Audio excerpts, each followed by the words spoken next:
आपने स्टार्टिंग में उस भाई को देखा, और मैं बता दूं कि वो भाई एक क्रिश्चियन है, लेकिन उसने किसी रीजंस की वजह से, उस रीजंस के बारे में आगे हम बात करेंगे, उस रीजन की वजह से उसने यीशु मसीह को छोड़ दिया और उसने हिंदू देवताओं की पूजा आराधना शुरू कर दी। जैसा कि आपने स्टार्टिंग में क्लिप्स में उसके मुंह से सुना है कि उसने वो आराधना करता है, वो प्रार्थना करता है, वो भजन कीर्तन करता है, उसके मुंह से सुन के वीडियो हम ये भी बात करेंगे कि किस तरीके से एक मसीही युवा जो यीशु मसीह पर विश्वास करता है वो कैसे डिस्टर्ब होता जा रहा है और यीशु मसीह से पीछा होता जा रहा है। और आगे हम बहुत बहुत सारी चीजों पर बात करेंगे, जैसे इस वीडियो में आप, तो आइए सबसे पहले हम इस वीडियो को स्टार्ट करते हैं। जैसा कि आपने यहाँ पर देखा कि कैसे उस भाई ने क्वेश्चन पूछा कि हम जो मदर मैरी की प्रार्थना करते हैं, हम मदर मैरी को एज अ गॉड ट्रीट करते हैं, क्या उसके सामने वो जो हिंदू देवताओं की आराधना करने वाला जो मंत्र था, जो एक लाइन थी, उसको बोल सकते हैं कि नहीं? लेकिन उस बाबा ने कहा कि हाँ, कोई दिक्कत नहीं, बोल सकते हैं। लेकिन हम आपको बता दें कि मदर मैरी जिसकी आराधना के विषय में उसने कहा है, बाइबल में कहीं भी मदर मैरी की प्रार्थना आराधना करने के लिए नहीं लिखा गया है। और ये चीज जो स्टार्ट हुआ है वो कैथलिक कम्युनिटी के द्वारा हुआ है। वो लोग यीशु मसीह को एज अ गॉड ट्रीट तो करते हैं, परमेश्वर को भी एज अ गॉड ट्रीट करते हैं, लेकिन मदर मैरी को भी वो एक गॉड बताते हैं और उनकी आराधना करते हैं। मदर मैरी के लिए उन्होंने एक अलग सी प्रार्थना बना रखी है, एक अलग सी रोजरी बनाकर रखी हुई है, और वो रोज मदर मैरी से प्रे करते हैं, मदर मैरी की आराधना करते हैं। इस वीडियो में जो भी चीजें हुई हैं, सबसे पहले हम इसके बारे में आपको क्लियर कर दे कि मदर मैरी कोई गॉड नहीं है, ना ही हमें हमें उनकी आराधना, हमें उनकी प्रार्थना करनी चाहिए, क्योंकि मदर मैरी एक ह्यूमन है, वो भी एक इंसान ही है। परमेश्वर ने उन्हें आखिर, जैसा कि आपने इस भाई के मुंह से सुना मदर मैरी को ऐसा गॉड, लेकिन ऐसा क्यों हुआ कि मतलब मदर मैरी को लोगों ने ईश्वर का दर्जा देना शुरू कर दिया, परमेश्वर की मां कहना शुरू कर दिया? इसके पीछे रीजन है। जैसा कि आप जानते हैं कि जब यीशु मसीह ने पहला चमत्कार काना नगर में किया था, तो वहां पर जब दाखरस खत्म हो गई थी, तो यीशु मसीह से प्रे करने के लिए मदर मैरी तक जब ये बात पहुंची, जैसे माता मरियम के पास, यीशु की माता मरियम के पास जब ये खबर पहुंची कि अरे दाखरस खत्म हो चुका है, अगर अगर नहीं बनाया गया, नहीं उपलब्ध कराया गया, तो उनकी बेइज्जती हो जाएगी। मतलब जिनके घर ये जो प्रोग्राम था, उनकी बेइज्जती हो जाएगी। लेकिन मदर मेरी ने क्या कहा कि उनके चेलों को बुलाया, कहा कि जा और यीशु जैसा कहता है वैसा कर। लेकिन यीशु मसीह जवाब देते हैं, लेकिन हालांकि यीशु मसीह दाखरस को बढ़ा देते हैं और इतना अच्छा बना देते हैं कि लोग उसकी तारीफ करते नहीं थकते। बस इसी इसी एक इंसिडेंट को लेकर लोगों ने, पोप्स ने, जितने भी यीशु मसीह को मानने वाले, जो परमेश्वर को मानने वाले जितने भी चर्चेस हैं, कैथोलिक चर्चेस हैं, उन लोगों ने दिमाग दौड़ाया और उन्होंने क्या किया कि मदर मैरी को भी एज अ गॉड ट्रीट करने लगे, एज अ मैसेंजर ट्रीट करने लगे, कि अगर हम मदर मैरी से प्रार्थना करेंगे, जैसा उस प्रोग्राम में हुआ था कि उन्होंने मदर मैरी से प्रार्थना किया और वो चीज हो गई, तो यही चीज उन्होंने सोचा और उन्होंने स्टार्ट कर दिया। और यही एक रीजन है जिसकी वजह से मदर मैरी को एज अ गॉड ट्रीट किया जाता है। और दूसरा बड़ा रीजन ये है कि मदर मैरी ने यीशु मसीह को जन्म दिया है, इसलिए उन्होंने सोचा, और लोग उन्हें यीशु की माता मरियम कहते हैं, इसलिए उन्हें एज अ गॉड ट्रीट करते हैं। लेकिन मेरा सवाल ये है कि जैसा कि यीशु मसीह को जन्म देने के लिए माता मरियम को यूज किया गया, माता मरियम को यूज किया गया, वैसे ही यीशु मसीह ने बहुत सारे लोगों को यूज किया है। उन्होंने यूहन्ना को यूज किया, यूहन्ना की माता को यूज किया यूहन्ना को जन्म देने के लिए। यीशु परमेश्वर ने मूसा का यूज किया अपने लोगों को बाहर निकालने के लिए। और ऐसे यीशु मसीह ने, परमेश्वर ने बहुत सारे लोगों का यूज किया है। एलिय्याह का यूज किया है, जबकि वो मरे भी नहीं है, एलिय्याह भी नहीं मरे, हनोक भी नहीं मरे, तो मतलब हमें उनकी पूजा करनी शुरू कर देनी चाहिए। लेकिन ऐसा नहीं है, हमें उनकी पूजा, उनकी आराधना नहीं करनी है। हमारा केवल एक परमेश्वर है और हमारा यीशु मसीह है, हमें उनकी आराधना करनी चाहिए।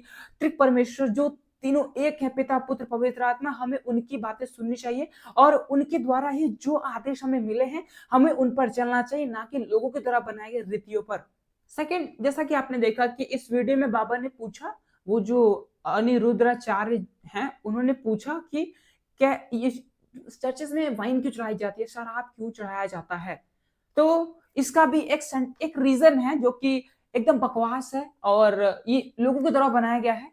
जैसा कि भाई ने कहा कि यीशु मसीह जब सूली पर चढ़ाए जा रहे थे उससे पहले उन्होंने एक भोज किया और उस भोज में यीशु मसीह ने दाखरस दिया और उन्होंने दिया था रोटी, और दाखरस देने की प्रक्रिया को ही, और उसके बाद एक और रीजन है वो भाई ने नहीं बताया। जैसा जब यीशु मसीह को सूली पर चढ़ाया जा रहा था तो उन्हें एक स्पंज से उन्हें एक दाखरस दिया गया, एक लिक्विड दिया गया चूसने के लिए उसको जब वो प्यासे थे।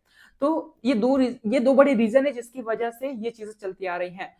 और जिस तरीके से इस इंसिडेंट को देखा गया कि उन्होंने कहा कि शराब चढ़ाया जाता है यीशु मसीह को, ऐसा बिल्कुल नहीं है। ये भी चीज ह्यूमंस के द्वारा बनाया गया एक रीति रिवाज है। बाइबल में ऐसा कहीं नहीं लिखा है, यीशु मसीह के वचन में ऐसा कहीं नहीं लिखा है कि यीशु मसीह को शराब चढ़ाओ, यीशु मसीह को ये चढ़ाओ, यीशु मसीह को वो चढ़ाओ।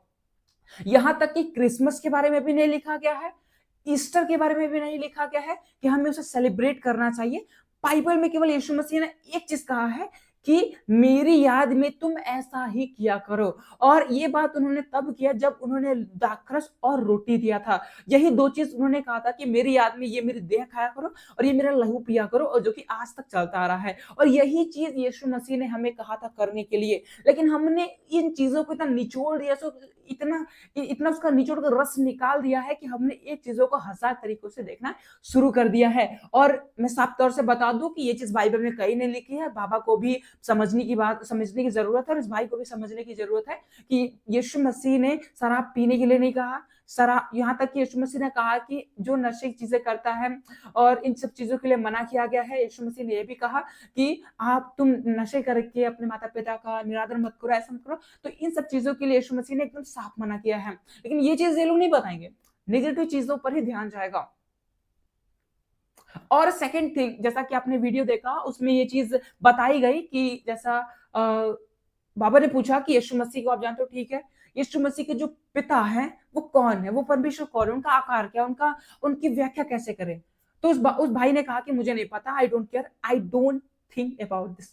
तो उन्होंने कहा कि नहीं, मैं नहीं जानता। लेकिन उन्होंने कहा पागलपंती की भी हद होती है, बेवकूफी की भी हद होती है। उस भाई ने क्या कहा कि कृष्ण ही परमेश्वर हैं। वाह, कृष्ण ही परमेश्वर हैं। ये थर्ड पार्टी जो बात है, ये सुनकर तो मेरा माइंड एकदम ब्लो हो गया कि यार ऐसे कैसे एक क्रिश्चियन जो यीशु मसीह को जानता है इतना कैसे चेंज हो सकता है। इसका भी आंसर इस वीडियो में आपको मिलेगा और इसी वीडियो से मिलेगा कैसे ये भाई इतना चेंज हुआ है।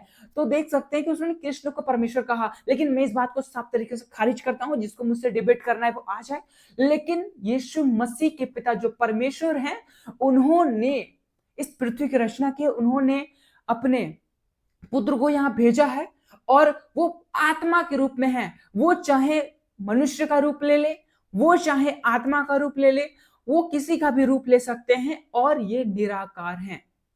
जो जिनका कोई निश्चित रूप ही नहीं है, वो आत्मा के भी रूप में चलते हैं, वो मनुष्य के रूप में भी चलते हैं, वो हर रूप में चलते हैं।